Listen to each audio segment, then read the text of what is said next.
చీకటిని చీల్చుకుంటూ వచ్చే వెలుగుకి ఒక పండుగ ఉంది. అదే రథసప్తమి. ఇది కేవలం ఒక రోజు కాదు. మాఘమాస సప్తమి తిథి. ఈ రోజు నుండే సూర్యుడు తన ప్రయాణాన్ని ఉత్తరం వైపుకు పూర్తిగా మళ్లిస్తాడు. చలిపోయి జీవశక్తి పెరిగే ఉత్తరాయణ పుణ్యకాలం ఇది. పురాణాల ప్రకారం సాక్షాత్తు ఆ సూర్యనారాయణమూర్తి జన్మించిన రోజు ఇదే. అందుకే దీనిని సూర్య జయంతి అని కూడా ఘనంగా పిలుస్తారు. ఈ రోజు సూర్యభగవానుడు ఒక కొత్త బంగారు రథమెక్కి మనకోసం వస్తాడు. అందుకే ఈ పండుగకు రథసప్తమి అనే పేరు స్థిరపడిపోయింది. ఆ రథానికి ఉండేవి మామూలు గుర్రాలు కాదు, 7 వేదస్వరూపాలు. అవి వారంలోని 7 రోజులకు, ఇంద్రధనుస్సులోని 7 రంగులకు ప్రతీకలు. రథసారథి అనూరుడు. కాళ్లు లేకపోయినా ప్రపంచాన్ని నడిపించే తేజస్సును మోసుకెళ్లే ధైర్యం అతనిది. ఇది మనకు గొప్ప స్ఫూర్తి. సరే, మరి మనం ఏం చేయాలి? ఈరోజు అతి ముఖ్యమైన రహస్యం జిల్లేడు ఆకులు. వీటిని అర్కపత్రాలు అంటారు. తలమీద 1, భుజాల మీద 2 ఆకులు పెట్టుకుని నదీ స్నానం లేదా తలస్నానం చెయ్యాలి. దీని వెనుక ఒక పెద్ద ఆరోగ్య రహస్యముంది. సూర్యుడి తేజస్సును నేరుగా గ్రహించే శక్తి జిల్లేడుకు ఉంది. ఈ స్నానం 7 జన్మల పాపాలను, ముఖ్యంగా చర్మరోగాలను హరిస్తుందని నమ్మకం.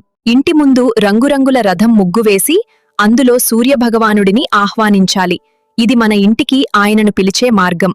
అరుబయట సూర్యకిరణాలు పడేలా ఆవుపాలు పొంగించి పరమాన్నం వండాలి. ఆ వేడి ఆవిరి సూర్యుడికి చేరే మొదటి నైవేద్యం. చిక్కుడు ఆకులపై ఆ పరమాన్నాన్ని ఉంచి ప్రత్యక్ష దైవమైన సూర్యుడికి నైవేద్యంగా సమర్పించాలి.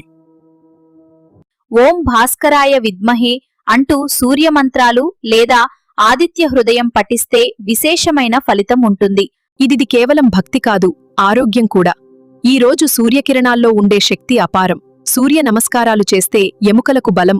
శాస్త్రీయంగా చెప్పాలంటే మన శరీరానికి కావాల్సిన విటమిన్ డి ఈ రోజు ఉదయం ఎండలో పుష్కలంగా లభిస్తుంది.